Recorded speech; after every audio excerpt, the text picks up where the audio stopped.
Shanghai Cooperation Organization. The Shanghai Cooperation Organization is an Eurasian political, economic, and security organization, the creation of which was announced on 15 June 2001 in Shanghai, China by the leaders of China, Kazakhstan, Kyrgyzstan, Russia, Tajikistan, and Uzbekistan. The Shanghai Cooperation Organization Charter was signed in June 2002 and entered into force on 19 September 2003.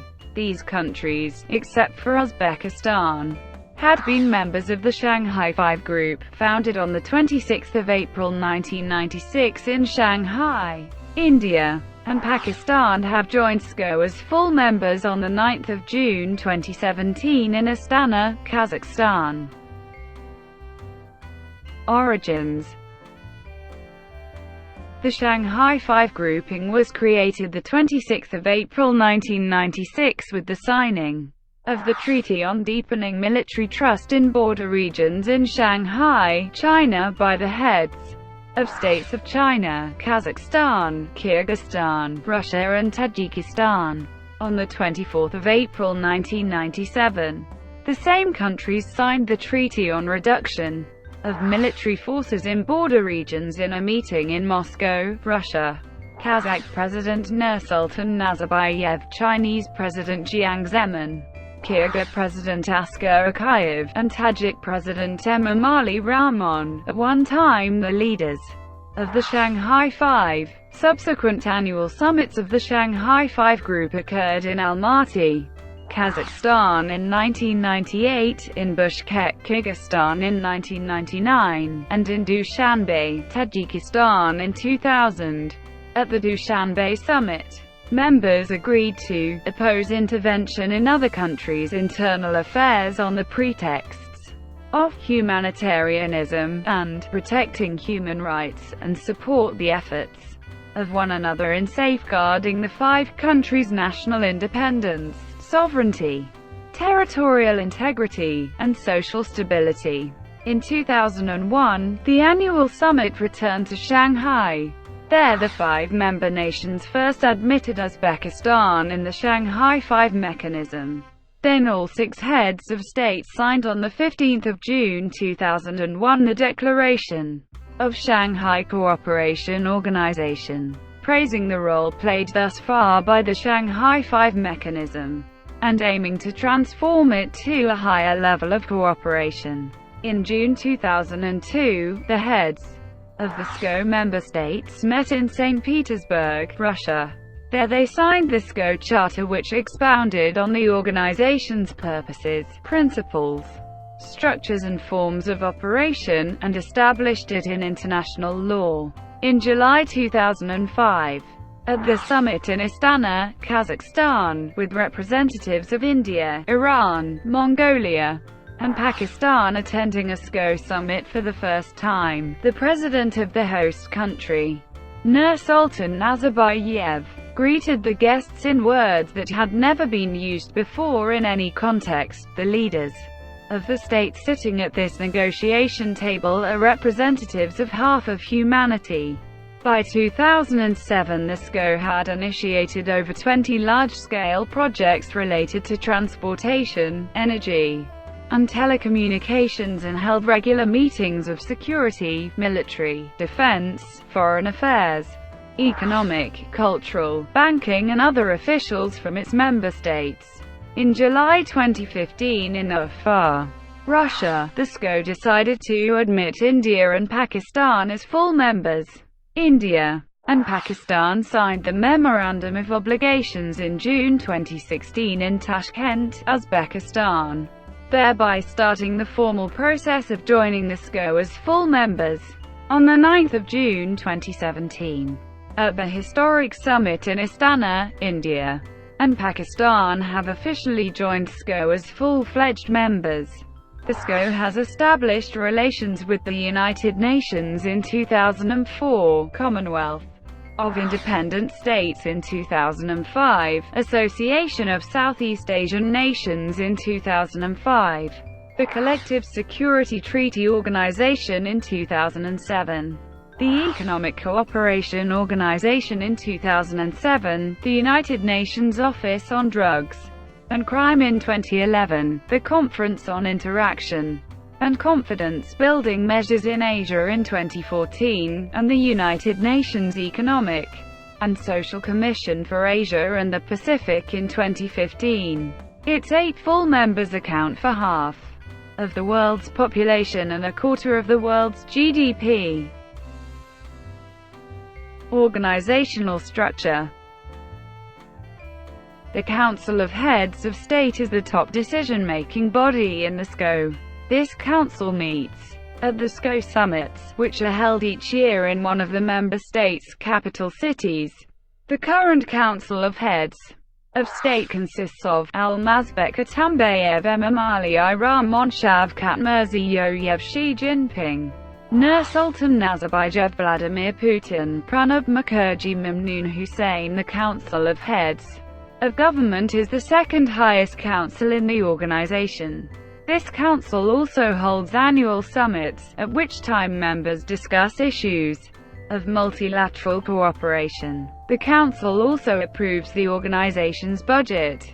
The current Council of Heads of Government consists of Sooronbay Jeenbekov, Kokir Rasul Zoda, Shavkat Mirziyoyev, Li Keqiang, Bakitxan Sagintayev, Dmitry Medvedev, Narendra Modi, Nawaz Sharif. The Council of Foreign Ministers also hold regular meetings, where they discuss the current international situation and the SCO's interaction with other international organizations. The Council of National Coordinators coordinates the multilateral cooperation of member states within the framework of the SCO's charter. The Secretariat of the SCO is the primary executive body of the organization. It serves to implement organizational decisions and decrees, drafts proposed documents, function as a document depository for the organization, arranges specific activities within the SCO framework, and promotes and disseminates information about the SCO. It is located in Beijing. The current SCO Secretary-General is Dmitry Fyodorovich Mezenziev of Russia, appointed to the office of Shanghai Cooperation Organization Secretary-General on 7 June 2012.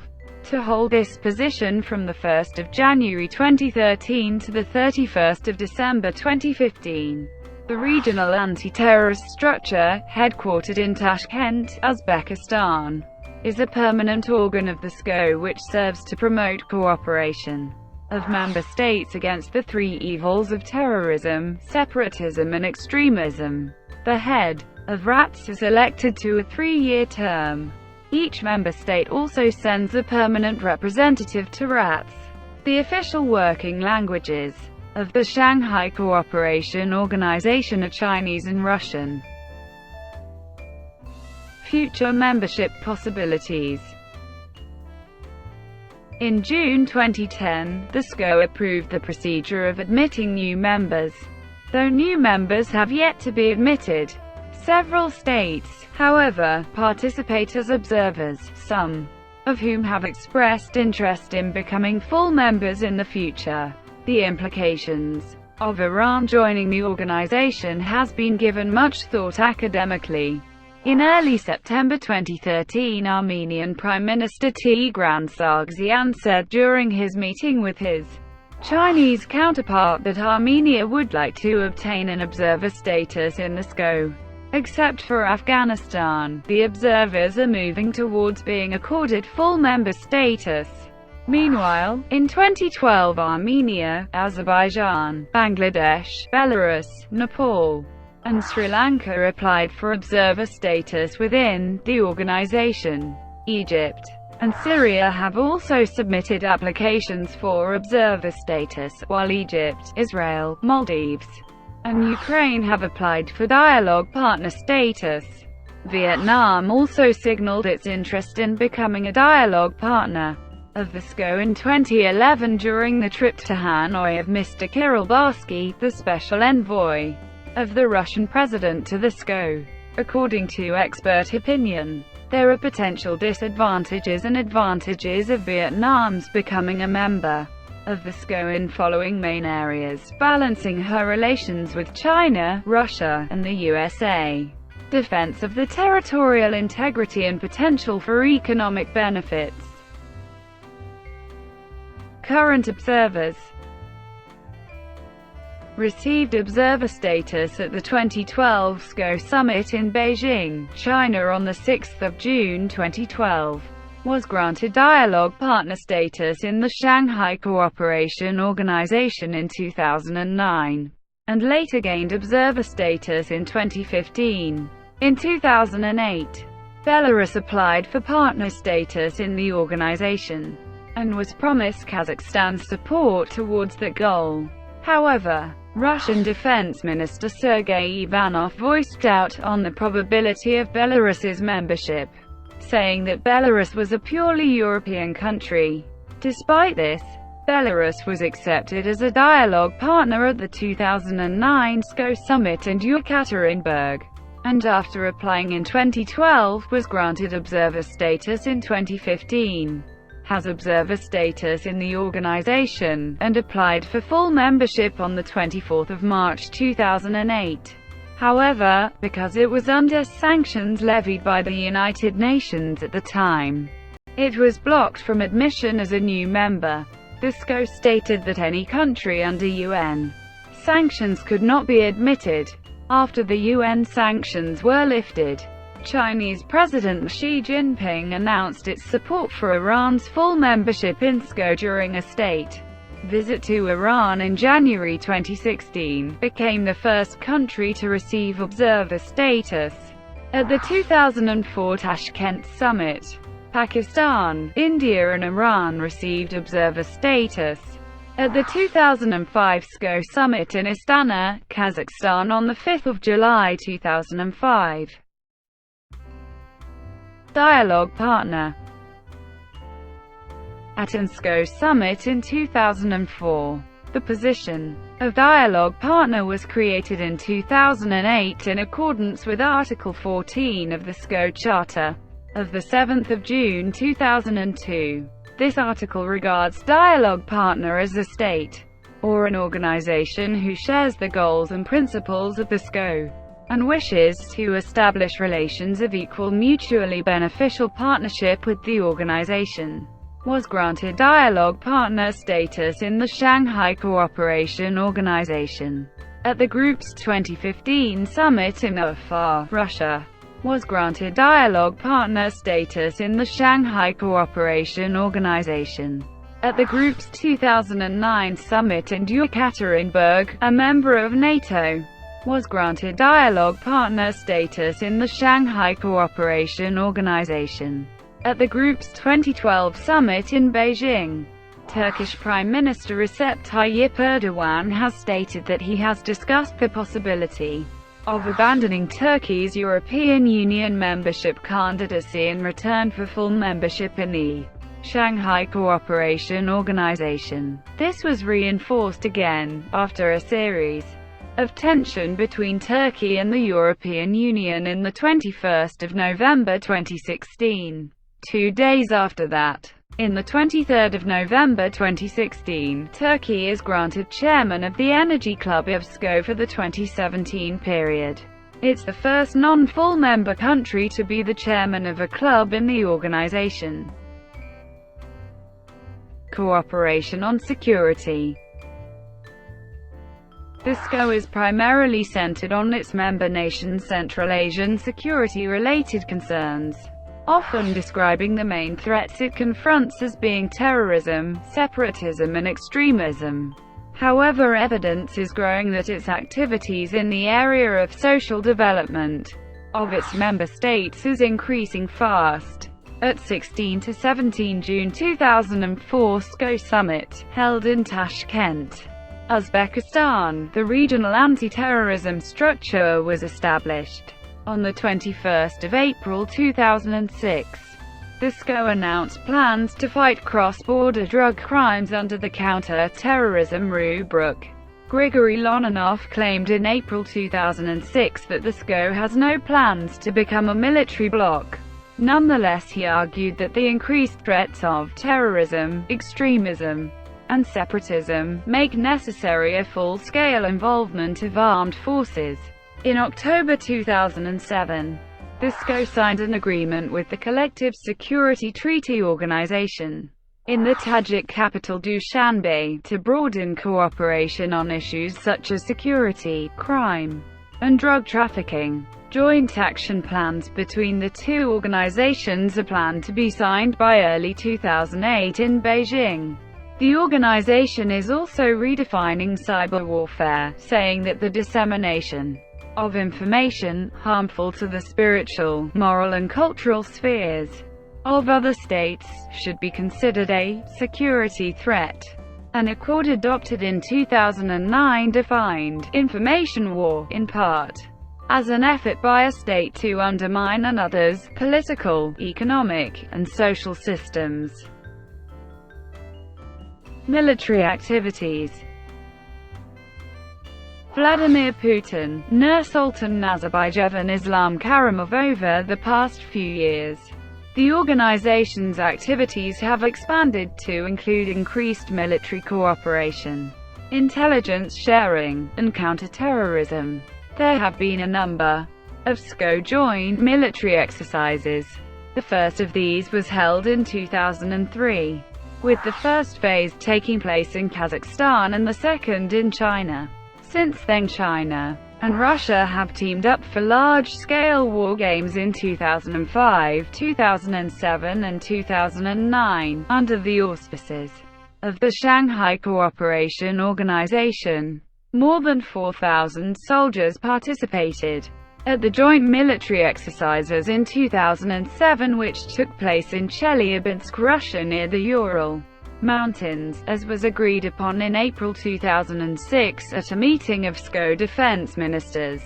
Russian Defense Minister Sergei Ivanov said that the exercises would be transparent and open to media and the public. Following the war games' successful completion, Russian officials began speaking of India joining such exercises in the future, and the SCO taking on a military role. Peace Mission 2010, conducted 9–25 September, at Kazakhstan's Matai Bulak training area, saw over 5,000 personnel from China, Russia, Kazakhstan, Kyrgyzstan and Tajikistan conduct joint planning and operational maneuvers. The SCO has served as a platform for larger military announcements by members during the 2007 War Games in Russia, with leaders of SCO member states in attendance including Chinese President Hu Jintao. Russia's President Vladimir Putin used the occasion to take advantage of a captive audience. Russian strategic bombers, he said, would resume regular long-range patrols for the first time since the Cold War. Starting today, such tours of duty will be conducted regularly and on the strategic scale, Putin said. Our pilots have been grounded for too long. They are happy to start a new life. On the 4th of June 2014, in the Tajik capital Dushanbe, the idea was brought up to merge the SCO with the Collective Security Treaty Organization. It is still being debated. Economic cooperation. Russia, Kazakhstan and Kyrgyzstan are also members of the Eurasian Economic Union. A framework agreement to enhance economic cooperation was signed by the SCO member states on 23 September 2003.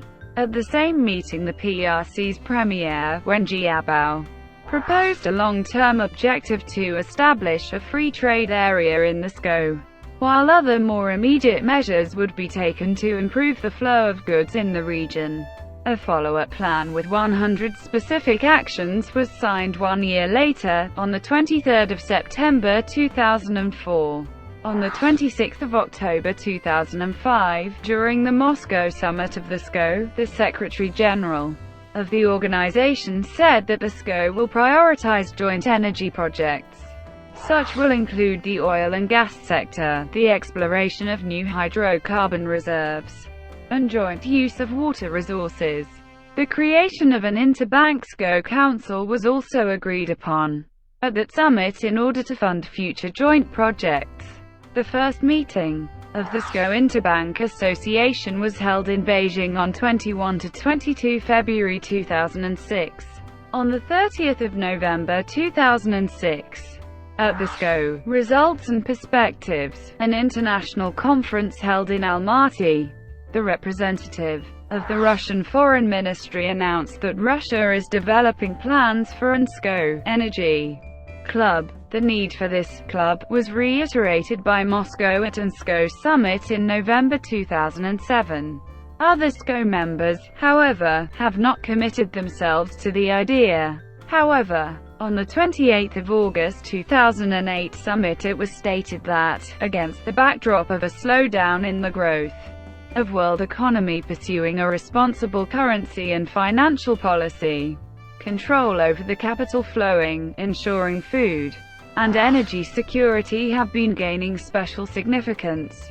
At the 2007 SCO summit, Iranian Vice President Parvez Davoudi addressed an initiative that has been garnering greater interest and assuming a heightened sense of urgency when he said, "The Shanghai Cooperation Organization is a good venue for designing a new banking system which is independent from international banking systems." The address by Putin also included these comments: "We now clearly see the defectiveness of the monopoly in world finance and the policy of economic selfishness. To solve the current problem, Russia will take part in changing the global financial structure so that it will be able to guarantee stability and prosperity in the world and to ensure progress. The world is seeing the emergence of a qualitatively different geopolitical situation, with the emergence of new centers of economic growth and political influence. We will witness and take part in the transformation of the global and regional security and development architectures adapted to new realities of the 21st century, when stability and prosperity are becoming inseparable notions." Russia in 2009. On the 16th of June 2009, at the Yekaterinburg summit, China announced plans to provide a $10 billion loan to SCO member states to shore up the struggling economies of its members amid the global financial crisis.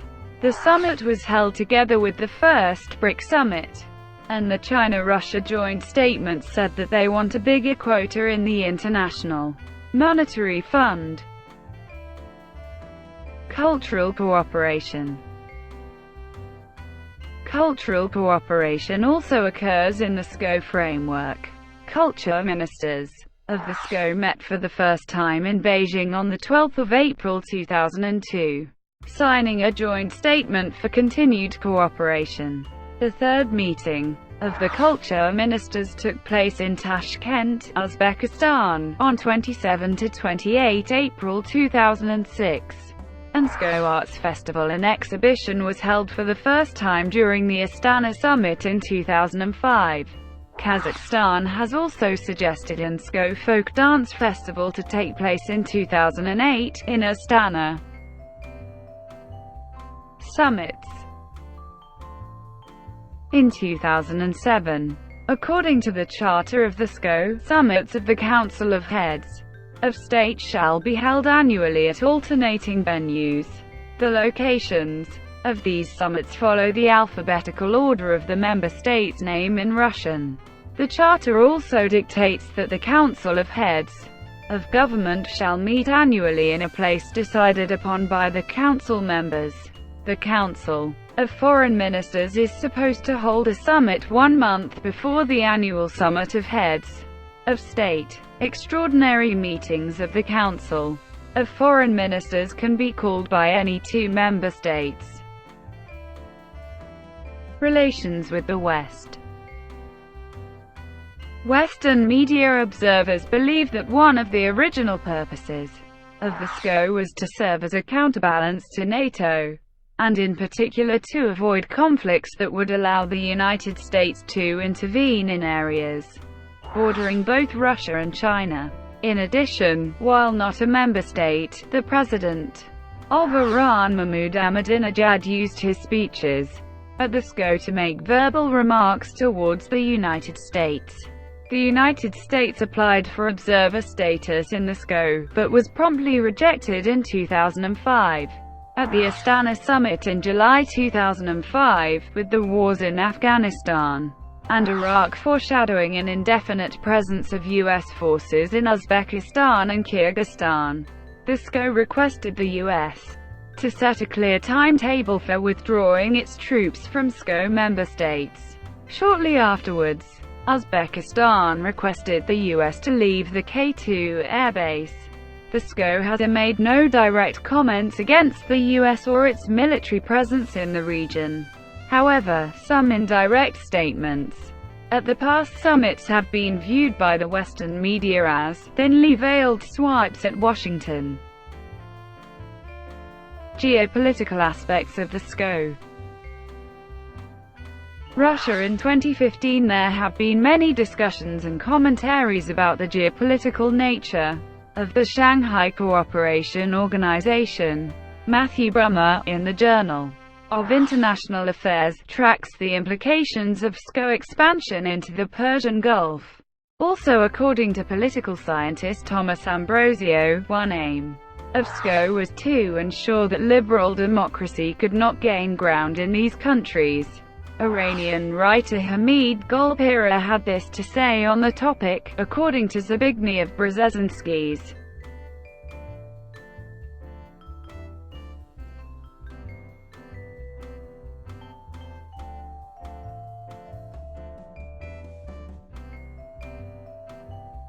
theory. Control of the Eurasian landmass is the key to global domination, and control of Central Asia is the key to control of the Eurasian landmass. Russia and China have been paying attention to Brzezinski's theory since they formed the Shanghai Cooperation Organization in 2001, ostensibly to curb extremism in the region and enhance border security, but most probably with the real objective of counterbalancing the activities of the United States and NATO in Central Asia. At a 2005 summit in Kazakhstan, the SCO issued a declaration of heads of member states of the Shanghai Cooperation Organization which addressed their concerns and contained an elaboration of the organization's principles. It included, the heads of the member states point out that, against the backdrop of a contradictory process of globalization, multilateral cooperation, which is based on the principles of equal right and mutual respect, non-intervention in internal affairs of sovereign states, non-confrontational way of thinking and consecutive movement towards democratization of international relations, contributes to overall peace and security, and call upon the international community, irrespective of its differences in ideology and social structure, to form a new concept of security based on mutual trust, mutual benefit, equality, and interaction. In November 2005, Russian Foreign Minister Sergei Lavrov reiterated that the Shanghai Cooperation Organization is working to establish a rational and just world order, and that the Shanghai Cooperation Organization provides us with a unique opportunity to take part in the process of forming a fundamentally new model of geopolitical integration. The People's Daily expressed the matter in these terms. The declaration points out that the SCO member countries have the ability and responsibility to safeguard the security of the Central Asian region, and calls on Western countries to leave Central Asia. That is the most noticeable signal given by the summit to the world.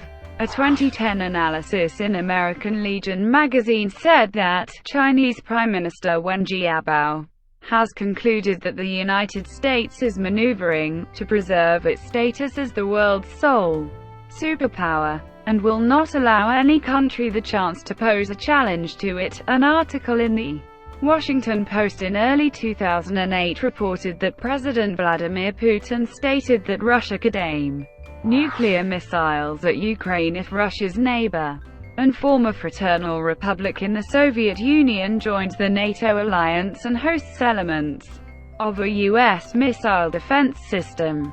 It is horrible to say and even horrible to think that, in response to the deployment of such facilities in Ukrainian territory, which cannot theoretically be ruled out, Russia could target its missile systems at Ukraine.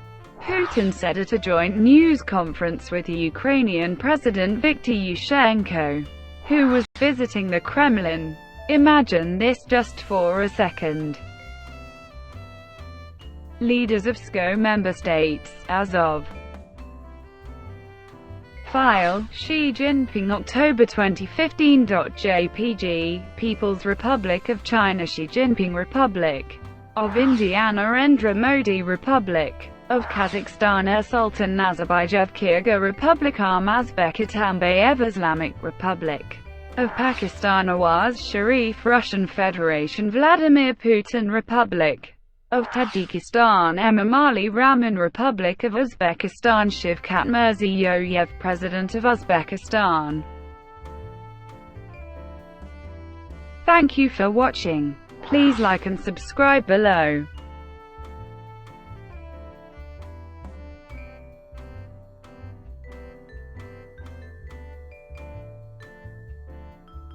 Please like and subscribe below.